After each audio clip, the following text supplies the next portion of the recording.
तो एक बार फिर से अब तमाम न्यूज़ मॉनिटर के दोस्तों का, दर्शकों का स्वागत है, खैर मकदम है।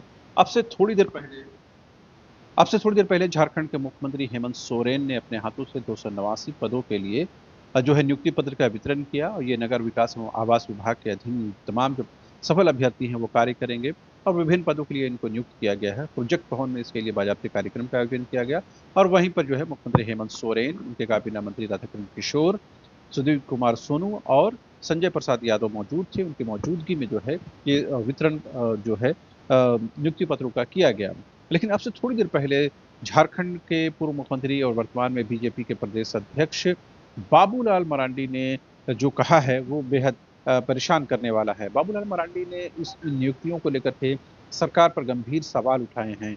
उन्होंने कहा कि जो नियुक्तियां हैं वो सिर्फ दिखावे के लिए है, चंद लोगों को नियुक्ति पत्र दे देना, चंद 100 जो छात्र सफल अभ्यर्थियों को नियुक्ति पत्र दे देना, इससे जो सरकार का कमिटमेंट है, सरकार की जो प्रतिबद्धता है वो पूरी नहीं होती है। लिहाजा सरकार को ये सब दिखावेबाजी नहीं करनी चाहिए। बाबूलाल मरांडी ने सीधे तौर पर निशाना साधते हुए कहा कि मुख्यमंत्री हेमंत सोरेन जो है वो जुमलेबाजी कर रहे हैं। बाबूलाल मरांडी ने कुछ गंभीर सवाल उठाए हैं। उन सवालों पर जरूर बातचीत करने की जरूरत है, क्योंकि विपक्ष के तौर पर बाबूलाल मरांडी और उनकी पार्टी यानी बीजेपी की जिम्मेदारी है कि वो जनता के सवालों को उठाए और सरकार को घेरे और सरकार को इस हद तक घेरे कि वो इन कार्यों को करने के लिए बाध्य हो। तो बाबूलाल मरांडी ने जो कुछ कहा है उसमें से महत्वपूर्ण बात यह है, बाबूलाल मरांडी ने लिखा है कि जो मुख्यमंत्री हेमंत सोरेन ने कहा था कि हम जेपीएससी और जेएसएससी का जो है परीक्षा कैलेंडर जो है 31 दिसंबर से पहले जारी करेंगे, उसका क्या हुआ? आखिर क्या मुख्यमंत्री हेमंत सोरेन ने जो कहा, क्या उसका जेपीएससी और जेएसएससी ने अनुपालन नहीं किया? जिसके वजह से ये नियुक्ति पत्र जो जेएसएससी का जो कैलेंडर, जेपीएससी का जो परीक्षा कैलेंडर जारी होना था, वो नहीं हो पाया। ये गंभीर सवाल उठाता है कि आखिर मुख्यमंत्री की बातों को भी कहीं न कहीं जो विभाग है, जो संस्थान जो है, वो कहीं न कहीं नज़रअंदाज कर रहे हैं। आगे बाबूलाल मरांडी लिखते हैं कि आखिर क्या वजह है कि जेपीएससी की के जो अध्यक्ष हैं, जो चेयरमैन हैं, उनकी नियुक्ति नहीं हो रही है। अगस्त से ये पद खाली है, जिसकी वजह से बड़ी पैमाने पर जो छात्र हैं वो आंदोलन करने के लिए मजबूर हैं, विवश हैं। पिछले दिनों भी छात्रों ने जो है शव यात्रा निकाली थी और कहीं न कहीं ब्रह्मभोज पिंडदान भी किया था। बाबूलाल मरांडी ने कहा कि आखिर क्या वजह है कि जेपीएससी चेयरमैन की नियुक्ति नहीं हो रही है। उनके जो नियुक्ति का जो मामला है वो अटका हुआ है। अगस्त से ये मामला अटका हुआ है, जिसकी वजह से जेपीएससी मेंस का जो रिजल्ट है वो भी प्रकाशित नहीं हो रहा है 11 टू 13 जेपीएससी मेंस का। इसके अलावा बाबूलाल मरांडी लिखते हैं कि आखिर जेएसएससी सीजीएल में जो 21 और 22 सितंबर को परीक्षा हुई थी, उसमें जो जांच बैठाई गई है, जो एसआईटी जांच कर रही है, उस एसआईटी की जांच कहाँ पहुंची है? इस बारे में क्यों नहीं बताया जा रहा है? आखिर इस बारे में पुलिस महकमा क्यों नहीं बताता है, सीआईडी क्यों नहीं बताती है कि ये जांच कहाँ तक पहुंची है? और 26 मार्च को इस मामले की सुनवाई भी होने वाली है और उस दिन जेएसएससी सीजीएल का जो भविष्य है वो भी तय होगा। बाबूलाल मरांडी ने आगे ये लिखा है कि जो नियुक्तियां हो रही हैं वो किस आधार पर नियुक्तियां हो रही हैं, तो मतलब कि वो स्थानीयता का आधार क्या है, नियोजन का आधार क्या है, वो उसमें झारखंड के आदिवासी मूलवासी और यहाँ बसने वाले लोगों को कितनी तरजीह मिल रही है। तो ये गंभीर सवाल उठाया है। बाबूलाल मरांडी को ये सवाल उठाना भी चाहिए, क्योंकि उनके कार्यकाल में ही जो आपको पता है डोमिसाइल को लेकर के झारखंड में किस तरह से अराजकता की स्थिति हुई है, जिसके बाद बाबूलाल मरांडी को अपनी कुर्सी भी छोड़नी पड़ी।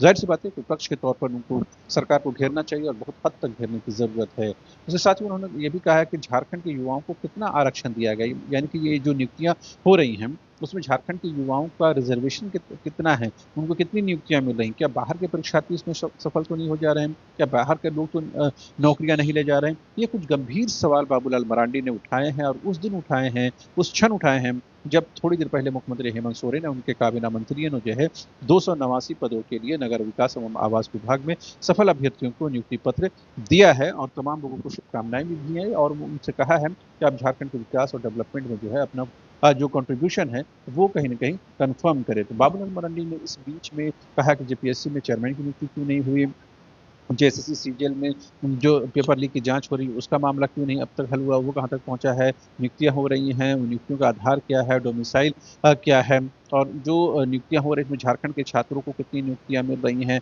वो इन तमाम चीज़ों को जानना चाहते हैं बाबूलाल मरांडी। और ये पूछना चाह रहे हैं कि आखिर सरकार ये जुमलेबाजी क्यों कर रही है, ये दिखावा क्यों कर रही है। लाखों करोड़ नौकरियां देने की बात कही गई थी, चंद 100 नौकरियां देकर के सरकार क्या बताने की कोशिश कर रही है। तो बाबूलाल मरांडी की नज़र में 289 जो आज नियुक्तियां दी गई हैं वो सिर्फ आय वाश है और इन नियुक्तियों से सरकार जो है अपना दामन बचाने की कोशिश कर रही है, अपने कमिटमेंट से पीछे हट रही है।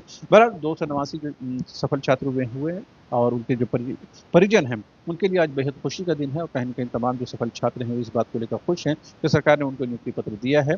बहरहाल हमारी कोशिश ये थी कि विपक्ष के तौर पर उसकी आवाज़ भी पहुँचनी चाहिए आप तक, क्योंकि सरकार की बात कहना ही मीडिया काम नहीं है, प्रेस का काम नहीं है, बल्कि विपक्ष की आवाज़ बनना, उसकी ज़ुबान बनना और उसके कदम से कदम मिला करके सरकार को घेरना और उन सवालों को हल कराने की कोशिश करना। लिहाज़ा उसी मकसद से हमने बाबूलाल मरांडी के इस बात को आपके सामने पेश किया है। बहरहाल अभी के लिए इतना ही। आप तमाम दर्शकों का एक बार फिर से शुक्रिया। Thank you so much.